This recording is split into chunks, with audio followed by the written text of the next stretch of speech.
à s'endormir avec les oiseaux. Mais pas avec n'importe quel oiseau. Avec les oiseaux du jardin.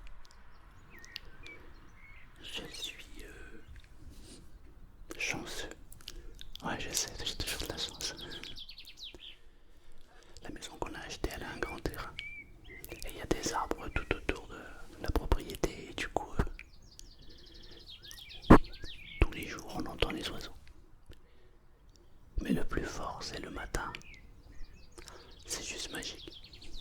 Ils parlent les uns les autres comme ça.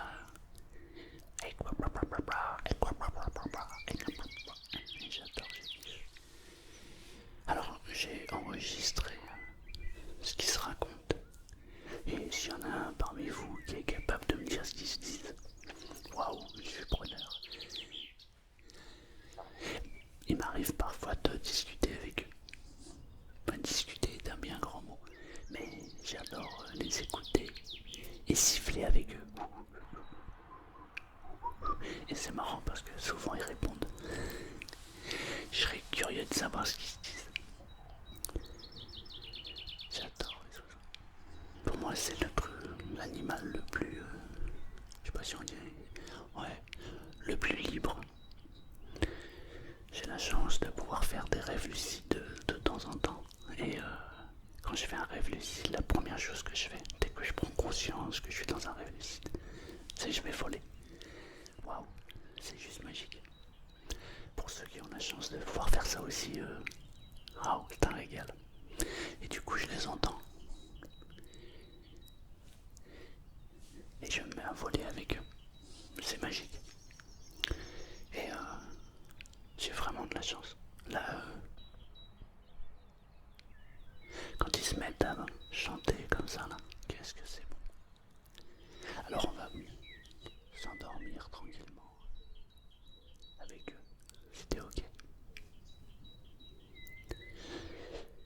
Il y a 3, 4, peut-être 4, 5 ans de ça. Mais juste avant tout le bazar là, on n'entendait plus les oiseaux. En tout cas, quand j'habitais dans les Alpes de Haute-Provence, j'étais triste parce que j'entendais plus les oiseaux. Il y en avait de moins en moins. Et j'avais fait ce constat, je l'avais dit à ma femme, j'avais dit c'est fou, on n'entend plus les oiseaux. Et on n'entendait plus les oiseaux. On en entendait un de temps en temps, on en voyait voler un de temps en temps, mais c'était devenu rare. Et s'il y a bien un truc positif qui s'est passé, bah c'est ça. C'est que depuis, waouh, les oiseaux, il y en a partout. Tu les vois voler, tu les entends, et c'est magique. C'est magique. Moi j'adore. Alors parfois je vais me taire et on va juste les entendre. Raconter leur vie, s'exprimer. Et comme t'es venu ici pour t'endormir avec les oiseaux, bah profite du spectacle, endors-toi.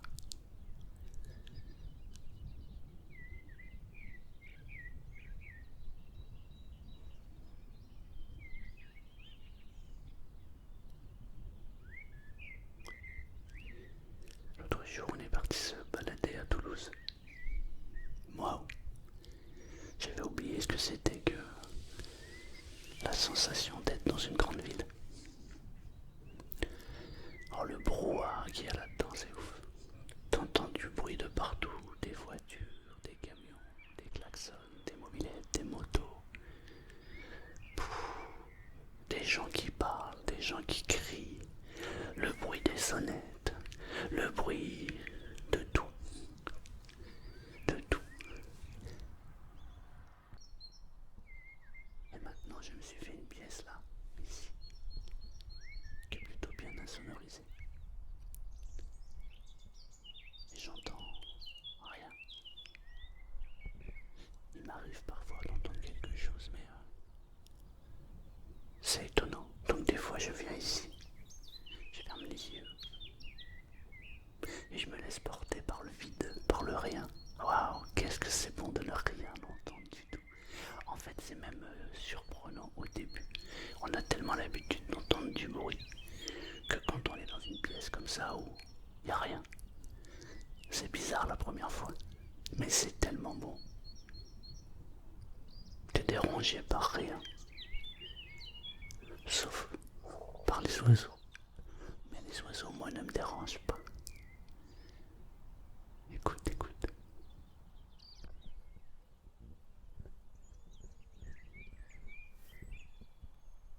C'est une musique fabuleuse.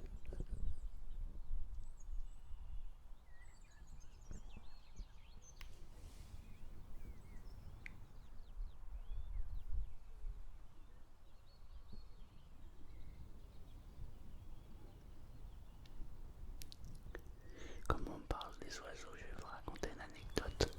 Pour ceux qui suivent la chaîne depuis longtemps, vous la connaissez. Mais comme elle se prête avec les oiseaux, j'ai été agent immobilier. On avait une agence immobilière avec ma femme. Et dans le village où nous étions et où nous avions l'agence immobilière, je vends un garage à des clients. Et c'était pour la fille. Et c'était une résidence secondaire. Elle avait acheté une maison de village et il lui manquait un garage. Du coup, j'avais un garage à vendre. Il achète le garage de papa. Et il habite à Plan de Campagne. Plan de Campagne, c'est la banlieue de Marseille où il y a toute une zone commerciale. Et c'était le dernier Gaulois qui restait à Plan de Campagne. Il restait une ferme plantée en plein milieu de Plan de Campagne. Et ils habitaient là. Maintenant, ça n'existe plus. Ils ont fait 2 magasins à la place. Mais à l'époque, ils habitaient là. Et un jour, il me dit, bon Marcel, quand tu passes à Plan de Campagne, tu m'appelles, tu viens me voir, je t'offre le café. Et j'aimerais que tu évalues une maison pour moi. Je dis d'accord. Et peut-être 15 jours ou 3 semaines plus tard, on doit aller faire des achats à Plan de Campagne. Je l'appelle et je lui dis, coucou, on va venir faire 2-3 courses. Et on passe par le café. Il me dit ok. On va boire le café et il me dit bon bah on va aller visiter la maison, comme ça tu me dis combien elle vaut. Je dis d'accord. Et nous voilà montés au village. On rentre dans la maison de village. Je fais l'évaluation de la maison, je regarde toutes les pièces, l'environnement, etc., etc. Et à un moment donné, il y a une porte. Et je lui dis, il y a quoi derrière? Et il me dit, moi c'est rien, c'était l'abri à pigeons, le pigeonnier. Je dis, oui mais il faut que je jette un œil pour voir la superficie et voir l'état, pour faire une évaluation de la maison à un juste prix. Il me dit, t'es sûr que tu veux y aller? Je dis, pourquoi ça craint quoi? Il me dit, bah il y a de la fiente. Je dis, bah écoute, on voit. Il ouvre la porte. Et effectivement, ça devait faire des années, peut-être des centaines d'années, non j'exagère, mais au moins des dizaines d'années que les pigeons faisaient leur life ici. Et parce que quand il ouvre la porte, il y a au moins 1 mètre de fiente, 1 mètre, comme ça, c'était énorme. Donc du coup, alors elle était compacte et très très dure. On aurait pu dire que c'était de la terre. Du coup, il prend un petit escabeau, on monte 2 marches, 3 marches, et on va sur le terre-plein de viande qui était devenu très très dur. Et il y a un haut vent. Et finalement, ça apporte une plus-value à la maison. Donc je lui dis, bah c'est bien parce que mine de rien, ici on peut faire un extérieur. Et une maison de village avec un extérieur, c'est pas le même prix qu'une maison de village sans extérieur. Il me dit, ah ok. Et comme c'était un pigeonnier, il y avait des pigeons.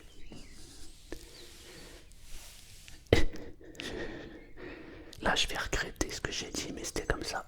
Je vois un pigeon magnifique. Il était splendide, il avait des couleurs, j'avais jamais vu un pigeon aussi beau que ça.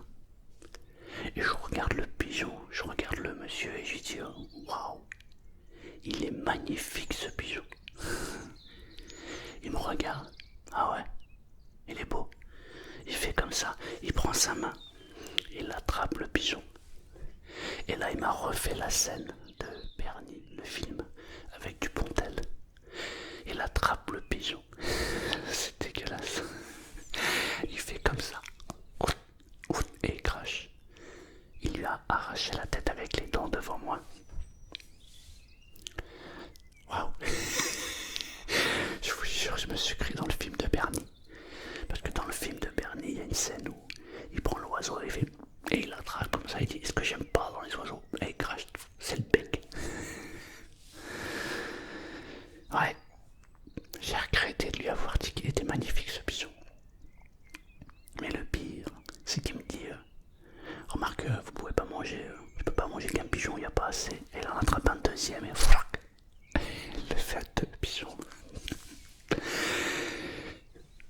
scotché. Et je lui dis mais j'en veux pas, j'en veux pas. Je t'avais juste dit ça parce qu'effectivement il était beau. Il dit ouais bah il va être bon celui-là. Il me dit t'en veux pas, il me dit non et il les attrape. On finit la visite et on rentre chez lui. Il pose les 2 pigeons sur la table et il dit à sa femme bon bah on a le repas pour ce soir. Ouais, comment j'ai regretté d'avoir dit qu'ils étaient beaux. Enfin qu'il était beau. Ouais. Et maintenant, à chaque fois que je vois un pigeon, je pense à ça, c'est un truc de fou. C'est... ouais. Il y a des gens qui sont vraiment étonnants. Après, c'est un monsieur, c'est un agriculteur. Et c'est pas des mains qu'il avait, c'était des pelles. Tellement elles étaient immenses les mains. Sa main, c'était ça. Il a attrapé le machin comme ça. Incroyable. Incroyable. Ouais. Alors, ouais. Après, il m'est arrivé plein de trucs avec les oiseaux. Quand je vois un oiseau qui s'approche de moi comme ça, je l'interprète toujours pour un signe. C'est-à-dire, je dis ah, il y a un message pour moi. Ça m'arrive souvent quand je suis en voiture. Par exemple, quand je roule, que je tendance à rouler un petit peu vite. D'ailleurs, il me reste 4 points, je crois. C'est pas bien. Eh bien, je fais attention aux oiseaux et dès que je vois un oiseau qui passe pas très loin de la voiture, je ralentis de suite. Ça m'a été très très utile et très très souvent. C'est juste qu'on fait pas attention à ce qui nous entoure. Parfois la nature nous parle. Je sais, il y a des gens qui vont trouver ça bizarre. Et pourtant, ça m'a évité pas mal de radars. Et même pas mal d'accidents aussi. Ouais.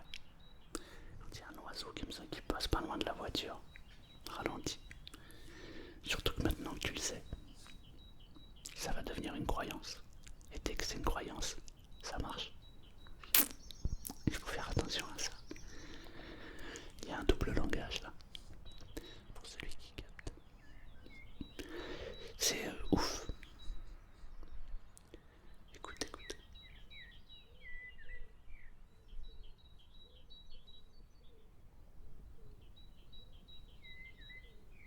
Voilà, j'aime tellement les oiseaux.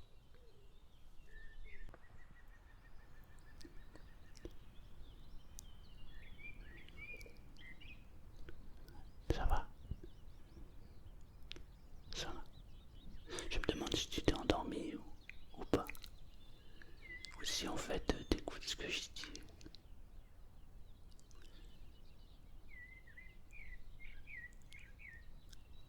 Écoute les oiseaux.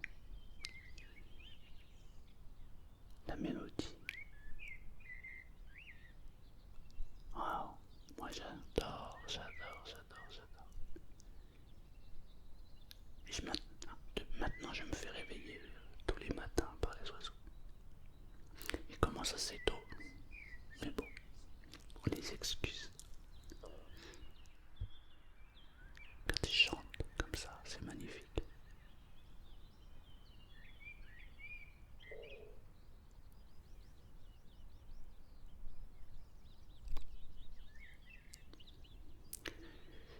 Et ce matin, quand j'ai ouvert les volets,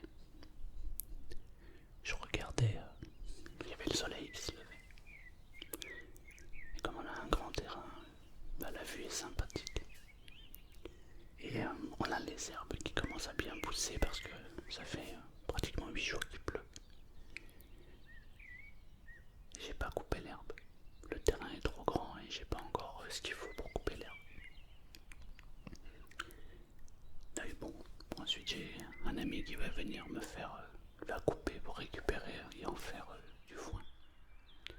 Donc on la laisse pousser. Mais là elle est venue tellement, elle est très très haute. Elle m'arrive à peu près un peu plus haut que la moitié du corps. Donc l'herbe doit être à peu près 1m10, 1m20. Non, j'exagère, c'est pas la moitié du corps ça. T'as capté. Non, elle est à peu près 1m10, 1m20. Et ce matin, quand j'ai ouvert le volet, que j'écoutais les oiseaux, je voyais un truc sauter comme ça. Et je croyais que c'était une de nos chattes.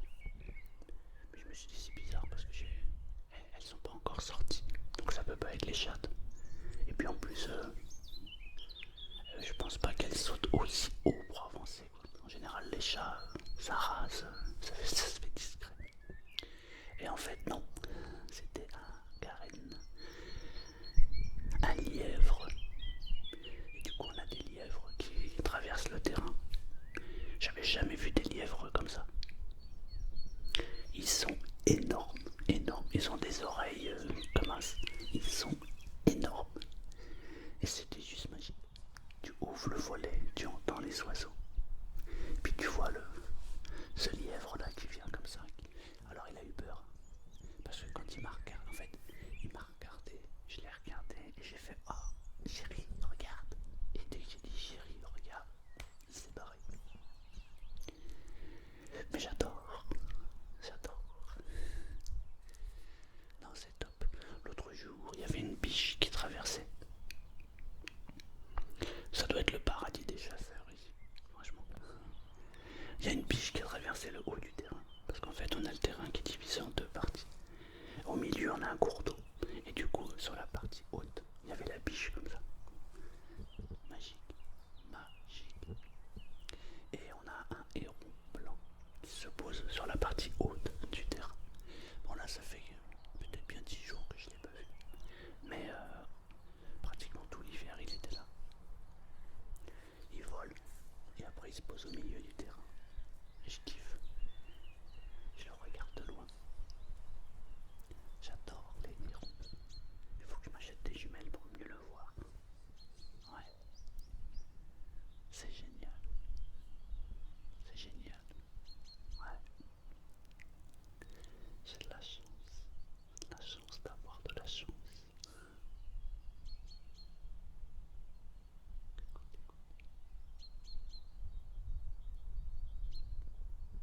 Maintenant, laisse-toi porter par le son des oiseaux. Et imagine que tu voles avec eux. Imagine simplement que tu as la possibilité de t'envoler avec les oiseaux. Imagine que tu puisses monter dans le ciel et observer la nature en bas ou la ville qui devient toute petite. Tu es en train de voler avec les oiseaux. Et il ne peut rien t'arriver parce que ils sont là pour t'apprendre à voler. Voilà.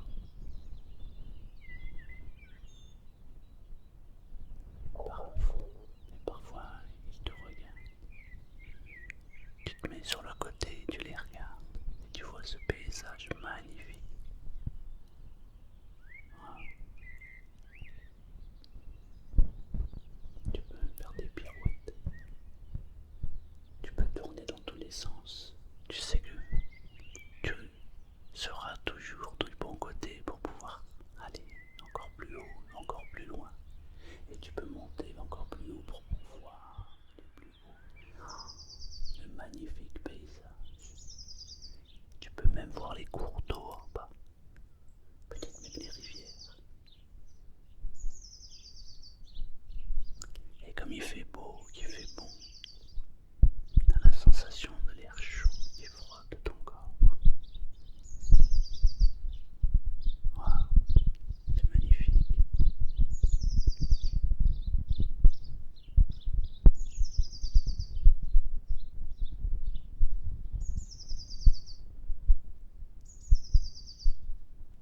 Et sur ces bonnes paroles, je vais te laisser t'endormir et profiter du paysage, de ces oiseaux.